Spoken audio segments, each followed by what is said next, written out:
Добрый день, уважаемые подписчики! Вместе с компанией «Инновационные системы» в этом ролике я расскажу об относительно новом способе сварки – лазерная ручная сварка. Используя данное оборудование, вы можете получать ровные швы в 2 и более раз быстрее, чем при других способах.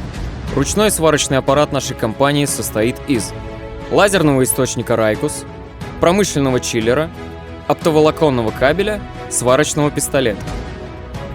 Оборудование мобильное и не занимает много места. Аппарат можно передвигать благодаря колесикам, а кабель длиной 10 метров позволит сварить металл в труднодоступных местах. Для работы не требуются расходные материалы, кроме газа, что существенно сокращает расходы и делает процесс более безопасным. Лазерная сварка подойдет для всех видов стали, алюминия, латуни и бронзы. Толщина листов металла может варьироваться от 0,5 до 3 мм, в зависимости от мощности лазерного источника. Ручной лазерный аппарат для сварки экономит время на постобработку шва, так как она практически не нужна при таком виде сварки. Работать на таком оборудовании нетрудно, сварить получится с первого раза практически у каждого. Лазерная сварка применяется на многих производствах, например, в изготовлении мебели, строительстве, сборке кухонных шкафов, автомобильной промышленности и многих других.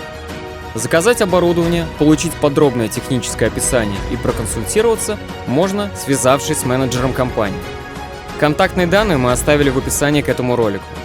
Спасибо за внимание.